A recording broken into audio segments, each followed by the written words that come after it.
Olá, bom dia, boa tarde, boa noite, você que está acompanhando o nosso curso de hermenêutica bíblica, né? Mais um dia estamos aqui com vocês e nos dá o prazer de assistir esses vídeos onde a gente pode aprender junto com vocês, aprender um pouquinho mais da hermenêutica, certo? E hoje eu queria mostrar um livro para vocês, né, aqui, que é o Pós-Modernismo, do Stanley Graves, tá? Um livro fantástico, né? Todos esses livros que eu apresento para vocês eu li, viu? Tá aqui até ó, alguns marcadores, algumas coisas que eu deixo marcado aqui para retomar um dia que eu precise. Então são livros, né? Um livro fantástico que fala sobre aquilo que a gente está vivendo, certo? Sobre aquilo que a gente está vivendo, né? Esse momento, esse tempo tão difícil de compreender, né? Tão difícil, inacreditável que a gente, algumas coisas que a gente vê no século XXI, negacionismo da ciência, né? Um misticismo exacerbado, mas são coisas que você lendo esse livro você vai compreender, tá? Ele é uma leitura um pouco, não é uma leitura muito para principiante, tá? Fala muitas questões de filosofia, né? Mas é uma leitura que nos ajuda a compreender a época em que a gente está vivendo, certo? E continuando, vocês lembram, né? Nas aulas passadas a gente viu a hermenêutica de Jesus e de seus apóstolos. E agora nós vamos para a hermenêutica dos pais apostólicos, né? Eu até botei os pais apostólicos, mas na próxima aula eu vou botar os pais da igreja, porque vai ser um período que vai abranger o segundo século até o século V, até o século VI, né? Ou basicamente a antiguidade, certo? Basicamente a antiguidade. Aí a maioria dos autores coloca que a antiguidade termina, né, ali no V século com a queda de Roma, certo? Então vai ser esse período que nós vamos estudar nas próximas aulas. Os pais apostólicos são considerados aqueles, especialmente ali do segundo século, que são aqueles que conviveram com os apóstolos, né? Ou pelo menos tiveram contato com alguém que teve contato com os apóstolos. Então, os pais apostólicos, especificamente, eles estão situados ali no segundo século, né? Os pais da igreja aí já é esse período maior, até o século V ali, certo? Mas antes de eu entrar, né, nessa aula de hoje, antes de eu passar a falar sobre especificamente sobre os pais apostólicos, eu propus, né, no meu coração a gente falar alguma coisa que talvez, né, fosse um assunto até que deveria anteceder, né, o nosso estudo de hermenêutica, que é nós definirmos o que é a Bíblia. Tá? Parece uma pergunta que alguém pode pensar assim, opa, mas isso é óbvio, né? A Bíblia é a palavra de Deus, né? Mas evidentemente que não é tão óbvio assim. Até porque, embora na teoria, né, se eu perguntar 99% dos cristãos, né, especialmente aqueles que a gente diz evangélicos, aliás, gente, entenda o que é evangélico, né? Entenda o que essa palavra é evangélico, né? Porque se alguém disser, mas evangélicos são todos, né? Todos seguem o evangelho? Não. Evangélico, ele diferencia-se do luterano, do católico, o reformado, algumas igrejas reformadas, né? Alguns estão dentro dos evangélicos, né? Então ele é um grupo maior, onde estão pentecostais, batistas, né, metodistas, ele é um grupo maior que são aqueles mais conservadores, né? São aqueles mais fundamentalistas, né? Às vezes essa palavra ela tem uma conotação um pouco negativa, mas são igrejas, são pessoas, né, que estão num espectro da teologia um pouco mais conservador, certo? Porque existe toda uma linha hoje anglicana, uma linha até bastante liberal, né, que não é o nosso caso. Então eu me considero um evangélico, né, um evangélico que também não é, a gente pensa evangélico é o pentecostal, não é só o pentecostal, é uma linha, é uma gama muito maior de cristãos.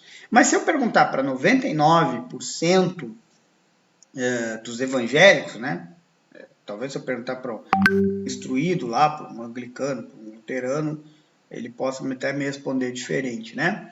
Ou vai me dar toda uma aula, né, dentro de uma teologia liberal. Mas 99 vai ser dizendo que é a palavra de Deus, né? Mas eu quero afirmar que 99%, embora vá dizer isso da boca para fora, não segue completamente aquilo que está na Bíblia, né? As nossas denominações, elas são permeadas por outras, né, que outras doutrinas, por outros pensamentos, por outras ideologias que nem sempre são corroboradas com aquilo que está na Escritura, ok? Bom, também é importante a gente parar aqui e pensar, por quê? Os apóstolos e Jesus, especialmente Jesus e os apóstolos, eles tinham como palavra de Deus as Escrituras judaicas, né? Alguns dizem que, né, que eles usavam a Septuaginta, outros que usavam os textos massoréticos, né, essa é uma questão polêmica, mas eles tinham o Antigo Testamento como Bíblia, como palavra de Deus. Evidentemente, como eu já falei em várias aulas anteriores, eles começam a enxergar o Antigo Testamento, né, o Velho Testamento, sobre um novo prisma, né, como uma tipologia de Jesus. Eles veem o cumprimento profético, né, do Antigo Testamento na vida de Jesus. Só que os pais apostólicos, os pais da igreja, eles também têm um outro corpo de livros, um outro corpo escrito, né, que também tem que passar por uma curadoria, ou seja, essa escolha daquilo que vai fazer parte do cânon, né, ou seja, daquilo que realmente é sagrado. Isso vai ir do primeiro século, final do primeiro século, até o final do quarto século, né? Quem vai pela primeira vez, alguns dizem que é Irineu, né? Eu tinha conversando com um pastor, e o pastor disse, não, Irineu não botou todos os livros do Novo Testamento, como a gente conhece hoje, no seu cânon. Ele foi um dos primeiros, talvez o primeiro bispo, a montar um cânon, né? Irineu foi um grande defensor da ortodoxia da igreja. A igreja não como um sentido de comunidade, mas igreja já com um sentido um pouco de instituição. A instituição. Por que Irineu faz isso? Por causa de Marcião, ou alguns vocês vão usar Marcion, né? Que Marcião, ele é um cristão que ele defendia que só poderia ser lido o Evangelho de Lucas, Atos e as Epístolas Paulinas, né? E tudo aquilo que tinha alguma conotação com o judaísmo, ele tirava fora, ele excluía, porque ele dizia que não continha a palavra de Deus, né? E Irineu, então, vai ser um dos primeiros defensores desse cânon. Mas quem vai ali, vamos dizer assim, classificar, quem vai listar os 27 livros que nós temos hoje como inspirados, como um cânon sagrado, vai ser Atanásio em 367, né? Atanásio de Alexandria em 367. A história de Atanásio é formidável, né? Mas nós não estamos aqui para falar do Atanásio, estamos aqui para falar sobre o cânon e sobre o que é Bíblia. Então, esses primeiros pais da igreja, pais apostólicos, eles agora também têm um corpo de documentos, né, um corpo de escritos que também, né, eram considerados palavra de Deus. Muitos pais apostólicos e muitos pais da igreja, por exemplo, consideravam as epístolas de Clemente de Roma, lembra, Clemente de Roma, ano 100, né, ano 100, transição do século I para o século II, Clemente de Roma, muitas pessoas tinham as epístolas de Clemente de Roma como inspiradas. Existia gente que fez Canon com o pastor Hermas, né? Um livro bem mítico, né? Eu li alguma coisa, não li tudo do pastor Hermas, que é do ano 150, é um presbítero de Roma que escreve, né? Escreve esse livro, pastor Hermas. Então, não pense que essa curadoria ela veio cristalizada já lá desde o primeiro século até nós. Não, ela vai ser realmente batido o martelo, vai ser Atanásio, né, que vai fechar o cânon. Né? O cânon, vamos dizer assim, ele permaneceu aberto durante esses quase 300 anos, permaneceu aberto. Tá? Outra coisa importante, né, que nós temos hoje, que eles não tinham há 500 anos, não tinham há 600 anos, não tinham há 1000 anos e não tinham nem lá no tempo, lá no tempo dos pais apostólicos, tá?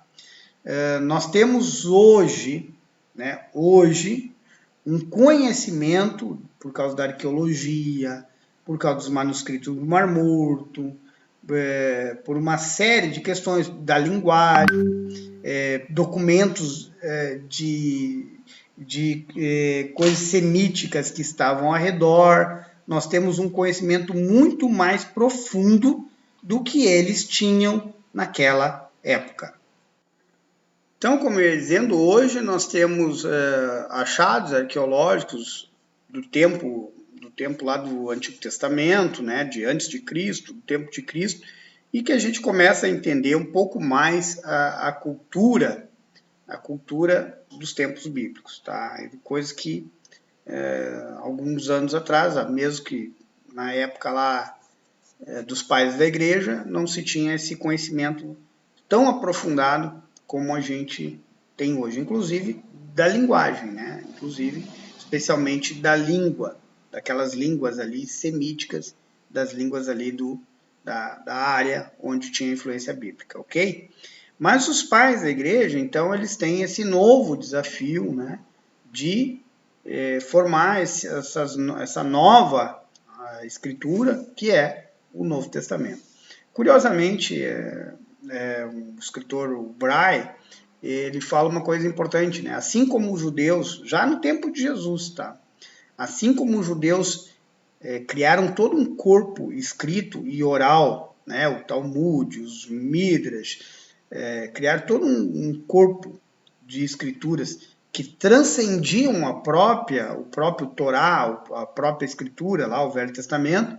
Nós cristãos também, né, vamos fundar o cristianismo e vamos também escrever um corpo de escritos que também vai superar, né, que vai transcender aquilo que estava escrito no Velho Testamento. Tá? É de suma importância que você entenda que, embora a nossa ligação, a nossa base, especialmente a parte ética, a parte moral, está muito ligada, extremamente ligada, umbilicalmente ligada com o Antigo Testamento, assim como os apóstolos de Jesus, também muitas das coisas que o próprio Jesus falou, pregou, ensinou, estão ligados com questões judaicas, mas nós vivemos sobre uma nova égide, né? Sobre uma nova bandeira. Se você é dispensacionalista, sobre uma nova dispensação, ok? Então é importante a gente ter isso como ponto fundamental, tá? A Bíblia é o livro que deve ser o nosso guia e a nossa pedra de alicerce, a nossa base. Por quê? Aquilo que eu já expliquei e venho explicando em várias aulas, né? Em várias aulas eu venho sempre repetindo isso.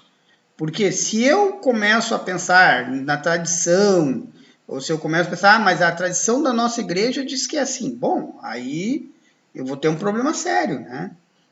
Porque aí hoje existem igrejas, por exemplo, que só pode usar, existe uma igreja aqui na minha cidade, que é Stay, que só pode usar 4, 5 cores de roupa, né? As mulheres todas usam vestidos sem adereço, e só pode ser um azul, só pode ser um marrom, verde, e daí?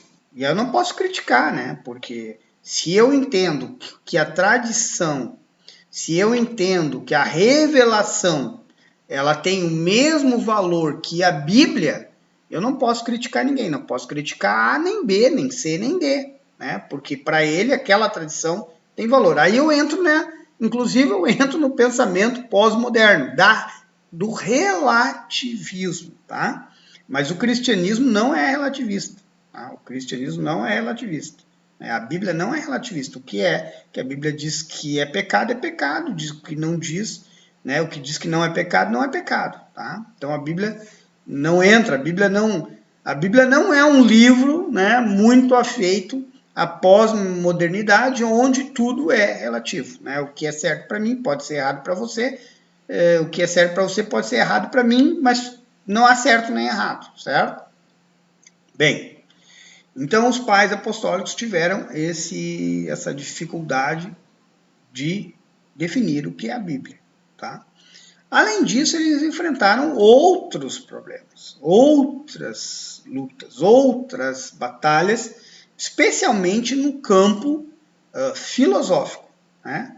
Porque lembre-se que a maioria dos pais da igreja, eles estavam inseridos num contexto do mundo greco-romano e de um mundo que tinha toda uma série de um panteão de deuses, que tinha uma religiosidade. Eles não estavam vivendo, né? A gente chama o que não era cristão de pagão, né? Mas o pagão, ele tinha os seus deuses, a forma de se pensar, e dentro dessa comunidade, dessa cultura, o cristianismo era um elemento externo e que precisava ser defendido, né? Que precisava ser mostrado, de certa forma, uma certa racionalidade do cristianismo diante dessa cultura.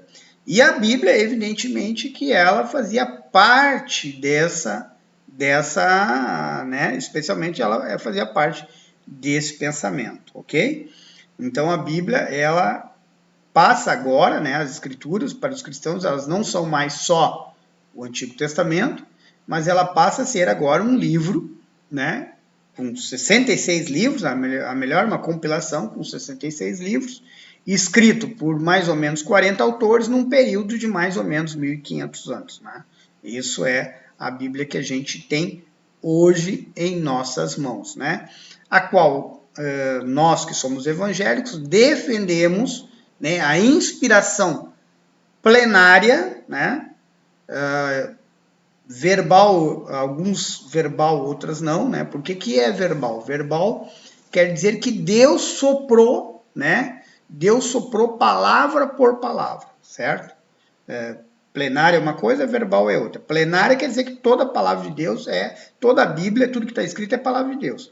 E verbal quer dizer que Deus soprou cada palavra que foi escrita ali. Né? Então é um outro pensamento, tá? Então alguns dizem que é plenária, mas não é verbal, outros dizem que é plenária e verbal, certo?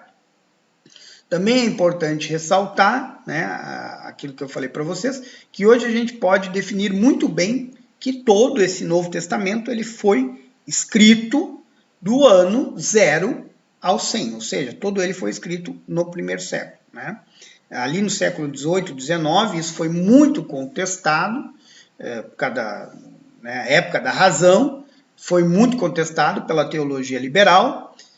Por exemplo, quando a gente vê a teologia do livro de João, a gente vê uma teologia bastante diferente dos outros evangelhos e parece ser muito desenvolvida, assim como as epístolas pastorais, que parece ser um segundo momento da igreja, não aquele momento lá de Paulo, lá até Paulo morreu ali em torno de 64, e então eles começam a jogar esses livros, começam a jogar para o segundo século, né? Não, foi escrito no segundo século, isso aqui foi escrito lá no final do segundo século, como o Evangelho de João. Mas, com o advento da arqueologia bíblica, né, ali no final do século XIX e início do século XX, esses marcos são reestabelecidos, né? Daqui a pouco descobrem um fragmento de cerâmica lá, datado do ano 100, lá no Egito, com o Evangelho de João. Opa, então, evidente que se tem um fragmento do Evangelho de João lá no ano 100, eu tenho que jogar a escrita do livro original para antes do ano 100. Tá? Então, hoje, a arqueologia, ela praticamente coloca ela coloca todo o Novo Testamento no primeiro século, como defenderam os primeiros pais da igreja, né? É evidente que não é tão simples assim, mas a lógica me diz que alguém que viveu lá no ano 300, como Eusébio de Cesareia, ele tem uma chance muito maior de acertar, né, de acertar do que Calbart no início do século XX, né? Aí o Calbart, nem sei se o Calbart fala isso, tá? Mas aí o Calbart diz que não, que João foi escrito no segundo século e o Eusébio de Cesareia diz que foi escrito no primeiro, né? Quem é que tem mais chance de acertar? O Eusébio de Cesareia, embora nem sempre isso seja verdade, certo? Então a teologia bíblica, ou o estudo da erudição bíblica, ela não é tão simples assim, né? Então é possível achar por exemplo, um manuscrito lá do ano 600 e ele não ser tão fidedigno como do ano 1000, tá? Então, essas coisas não são assim tão automáticas, tá?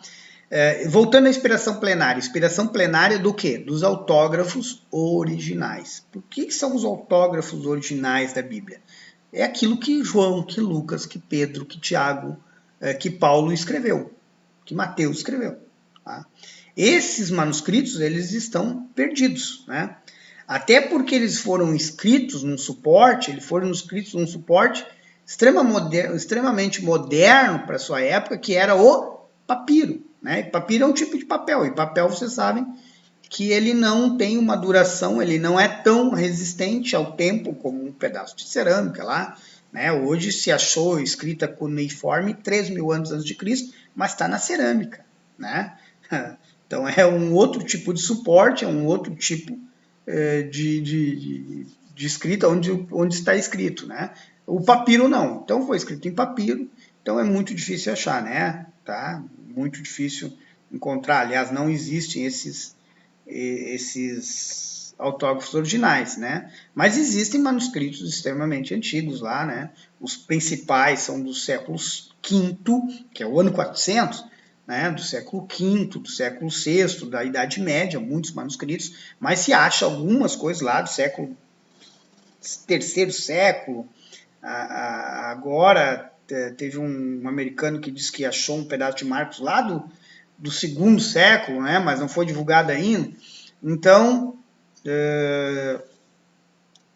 se tem, né, essa certeza hoje que joga tudo isso lá pro primeiro século, né? Mas a inerrância é nos autógrafos originais. Por quê? No processo de copia, de cópia, que era um processo manual, né? E então, às vezes, lá os escribas se perdiam, né? E também, hoje, infelizmente, a crítica textual tem demonstrado que existem partes da Bíblia que há uma grande possibilidade que nem estavam lá no original, né? Mas foram incluídos depois pelos próprios copistas, pelos próprios escribas, né? Tentando dar uma melhorada no texto, né? Talvez fazendo isso que a gente faz, né? A gente, quando traduz, a gente pega lá, traduz, por exemplo, hoje existe a nova linguagem de hoje, né? O que é? Eu pego e tento modernizar aquela língua lá, que estava cristalizada lá pelo João Ferreira, né? Então, alguns escribas talvez tentassem também fazer isso, né?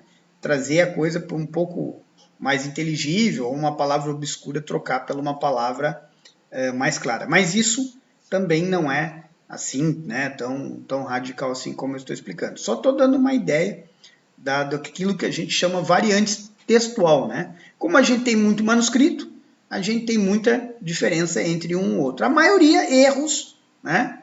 Erros na cópia, né? Erros ortográficos, comer uma letra, né? A maioria é isso, mas existe também coisas bastante substanciais, tá? Mas é importante para nós, que aqui estamos estudando teologia, né? Interdenominacional. Por que interdenominacional? Eu não estou aqui pregando uma igreja ou outra, não estou aqui defendendo um ponto de vista, né, de uma denominação, mas falando sobre a Bíblia e falando sobre essas inúmeras visões de inúmeros modos e de aproximação das Escrituras, né, é importante que a gente tenha em mente que o nosso material, a nossa matéria-prima de estudo é a palavra de Deus são as Escrituras, certo? Então aqui, o que é a Bíblia? Para nós, a Bíblia é para o teólogo aquilo que a natureza é para o homem da ciência. Ela é seu depósito de fatos, né? Então,